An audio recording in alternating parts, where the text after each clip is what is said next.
Daniel, quels sont tes 3 points de débat ce soir?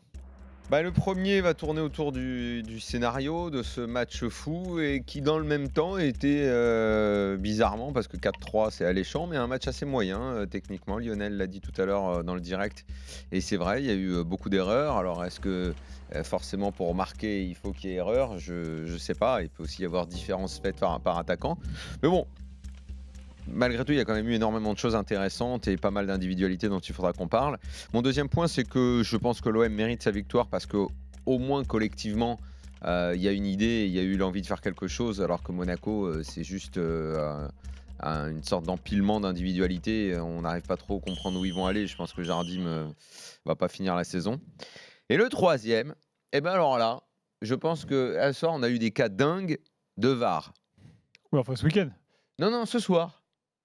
Benedetto a arbitré tout seul, il y a péno. Il arrête le ballon de la main, il fait une sortie de gardien de but. Et la VAR n'intervient pas pour dire ça, il y a péno. Il prend la balle, il a pas encore sifflé. Non, mais les mecs, ils ont mal, il n'y a pas eu sifflé. En fait, c'est pas très clair. Nous, on n'a pas bien. Enfin, moi, je sais pas. Sur le direct, sur le ralenti, tu le vois, quoi, quand il y a le duel, la balle n'est même pas tombée encore. Et d'ailleurs, c'est pour ça qu'il s'énerve derrière, parce que les Monégasques disent il doit avoir péno. Lui dit, en gros, tu lui dis mais non, mais tu déconnes ou quoi? J'ai arrêté parce que t'as des blessés. Non, mais comme dans la cour de récréation, quoi, quand il y a un choc, comme t'arrêtes le ballon, tu le prends sous le bras. Et l'autre, c'est le but de Germain. Sans image, qu'on n'a pas vu le but de Germain. Sauf qu'on l'a revu après à la fin et tout. Il n'y a pas but, il y a hors-jeu de Benedetto qui passe devant le compte. Il gêne le compte, tu penses? il passe devant. Il est actif.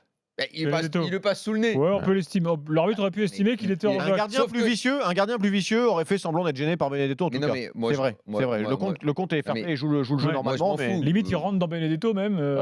Bien sûr. Moi, je m'en fous. Je discute pas les trucs. Mais ce qui me fait marrer, c'est que en fait, si la VAR intervient, il y a au moins discussion, consultation, il va voir les images et je pense qu'au final, il finit par l'annuler. Sauf que là, comme il n'y a pas d'image, parce que tout a pété. Ah non, mais attends, moi je pense qu'il y avait quand même les images au stade. Parce qu'il faut... Attends, mais je vais te dire pourquoi. Monaco est le seul stade aujourd'hui où la VAR n'est pas centralisée à Paris. Ils ont là, notre ami Benoît Millot était là-bas ce soir, ils ont toujours le camion à Monaco. Tu vois, donc ce cas-là compte pas. Parce qu'en fait, il n'y a pas la fibre. Il y a une histoire de fibre du stade et tout, bref. Donc peut-être que eux, dans leur circuit fermé là-bas, ils avaient l'image. Ça, on n'a pas l'info. Peut-être. File-moi le numéro de Bonamio, je vais envoyer un SMS maintenant pour lui demander. Très bien, on va t'arranger ça. Ouais, je vais demander parce que ça m'intrigue ça, de savoir pourquoi ils n'ont même pas consulté et ils ne sont pas allés voir les images sur l'action. Bon, en tout cas, on a tous remarqué que le pauvre Germain, ou alors il juge. Il est critiqué par tout le monde et il se fait défoncer par la terre entière et même quand il marque, on ne voit pas son but. Sauf que moi, je trouve que ce soir, utilisé comme il doit être utilisé, c'est plutôt un bon joueur de Ligue 1, Germain. C'est lui qui permet le premier but. Alors attends, on va y revenir. On est dans les 3 points là. Moi, je vais aller très vite parce que le premier point, c'est j'ai marqué brouillon, pauvre, techniquement, mais tout tactiquement aussi. Quand tu vois la façon dont défendent ces deux blocs équipes, quoi, c'est terrible. Et mon deuxième point, ça va rejoindre un peu ces deux blocs équipes, mais particulièrement la défense de Monaco. J'ai halluciné comment, même quand tu es mauvais techniquement ou tactiquement, ou que tu n'as pas d'équilibre, à un moment donné, quand tu fais 1 mètre, j'ai été voir sa taille, 1m93, comme le défenseur central monégasque, tu mets au moins le pied, quoi. Il te reste que ça, tu mets au moins le pied. De qui tu parles, pardon? De Maripane. Ah, Frangipane. Ouais, Marzipan, on dit en allemand. Ah, pardon, alors Marzipan si tu veux. Lui, ils l'ont pas, je sais pas où ils l'ont trouvé. Ce but où il peut pas mettre le pied, il est. Alors, faut que je regarde l'image, mais je crois qu'il est ou avec Lopez ou avec Germain, justement. Ah oui, non, mais il s'efface, il gagne pas le duel. Tu dois mettre le pied. Je vois. Et troisième point, moi j'ai mis Steve Mandanda parce que l'air de rien, c'est un des Marseillais qui fait ce soir la différence, et heureusement pour Marseille. Sinon, ça peut se finir à 4 partout. Effet Merano. Effet Merano. La cure. Ouais, puis je pense qu'il y avait un ras-le-bol l'année dernière et qu'il n'était pas dedans. Et là, il revient dedans. Il était plus joueur de foot. Là, il s'est remis dedans et c'est de nouveau un très bon gardien. Ouais. Voilà. Alors, le 32-16 est ouvert, hein. Bien sûr, on vous attend. Est-ce qu'on a quelqu'un au 32-16 là? Je ne sais pas, l'écran du ne marche plus. Il n'y a plus rien qui marche. Ah bah, on est comme à Monaco. Exactement. Et oui, voilà, c'est une solidarité. Au match, mais dans ce scénario fou, il y a eu plein d'épisodes un petit peu différents. D'abord, Monaco mène 2-0 parce que l'OM a un projet de jeu, c'est d'être un petit peu haut et c'est d'aller chercher haut, ce que je trouve plutôt bien, sauf qu'ils ne gèrent absolument pas la profondeur.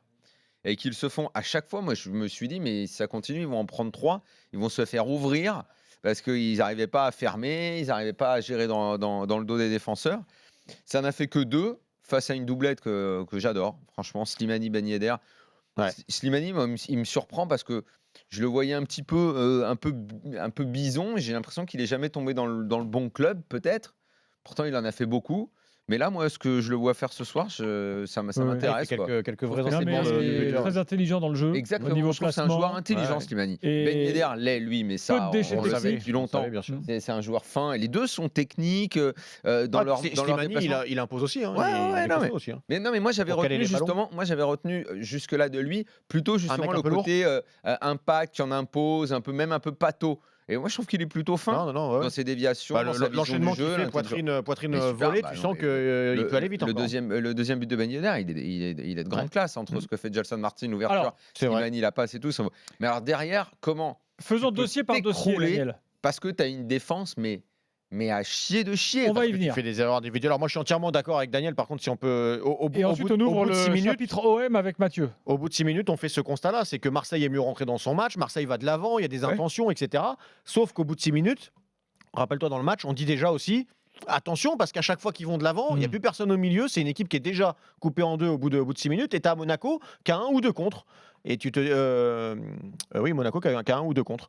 Donc tu sais déjà que l'équilibre côté OM, il est un peu bancal quand même.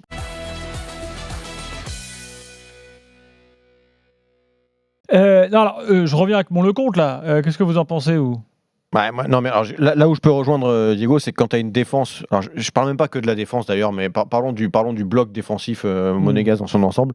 C'est pas facile. Tu arrives là, nouveau club, tu es dans une équipe qui ne fonctionne pas du tout, tu as des défenseurs centraux devant toi qui sont catastrophiques.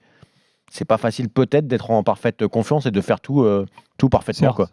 C'est le souci quoi. C'est le souci. Ouais. Alors il tombe un peu dans le marasme monégasque. Dans le meilleur contexte. Quoi. Ouais voilà. Alors t'as premier match parfois tu survoles et puis tu arrives à sortir un peu la tête de l'eau de ton équipe, surtout à ce poste-là quand tu fais les 3-4 arrêts qu'il faut. Et puis parfois tu es un petit peu entre les deux et il se passe ce qui se passe aujourd'hui où c'est pas vraiment de sa faute, mais tu te dis il est pas parfait, il aurait peut-être pu la sortir la deuxième. Il y en a pas un peu rassuré l'autre. Ouais, voilà, c'est ça. Ils s'entraînent dans le gouffre. Malheureusement pour eux. Juste sur le recrutement, Glick, bon, c'est pas la première fois qu'on parle de lui. C'est quand même un mystère absolu que ce type-là soit encore capitaine, titulaire absolu. Alors on recrute que des mecs offensifs. Il est capitaine parce que c'est l'ancien, il est titulaire parce qu'il n'y a pas beaucoup mieux. Il surfe sur les saisons qu'il avait fait il y a longtemps maintenant. Non, mais il n'y a pas grand choix. Il n'y a pas grand choix. Ils vont mettre qui là ? Ouais. Mais si, ils ont encore comment il s'appelle ce défenseur brésilien là, tu sais qui joue en Allemagne, qui est arrivé il n'y a pas longtemps. Henrich ? Non, défenseur central. Hein ? Naldo ? Voilà. Il existe encore il est là, lui aussi, il est là. Bien sûr qu'il est là. Blessé, attends, je suis justement en train de checker ça là. Mais Naldo, les 3 fois où il a joué, lui aussi, il était en bout de course. Hein. Non, mais là, faut racler les fonds de tiroir, comme disait notre sélectionneur de l'époque. Naldo, il a plus de piles depuis un moment. J'y pensais plus du tout. Bah ouais, moi je sais pas, j'ai eu une illumination là, je me dis attends, je suis juste bon. En train de non, mais tu dois avoir raison, il doit être là. Il a pas fait genre 2 matchs, il a pris 2 cartons rouges et on l'a plus jamais revu. Si, c'est avec Thierry Henry, rappelle-toi. Oui, je me souviens. Oui, moi je croyais qu'il était parti là, saison. Mais non, peut-être pas, t'as peut-être raison. Allez, par ailleurs, petite évaluation. On a parlé rapidement de Slimani en tout début d'after tout à l'heure, mais pas trop de Ben Yedder, parce qu'il y a aussi des trucs qui ont fonctionné. Je pense que on peut dire que Ben Yedder, quand même, ce soir. La doublette, elle me plaît beaucoup. Non, la doublette, d'ores et déjà, Taulier, Slimani. Oui, non, Golovin, il s'est éteint. Il a été très bon. Il a été très bon 65 minutes, allez, on va dire 60-65 minutes. Quand physiquement, il était capable justement de faire ses 2-3 premiers balles. Il avait 60% en batterie. Ouais, c'est dommage parce que c'est lui qui sortait tous les ballons au départ. Il faisait la différence en 2-3 mètres et puis techniquement, Bakayoko aussi a pas été mal. Bakayoko a mis plus de temps à se mettre dedans. Il a beaucoup nettoyé, mais lui aussi, c'est un peu usé. En fait, parce qu'ils ont fait, mais il paraît.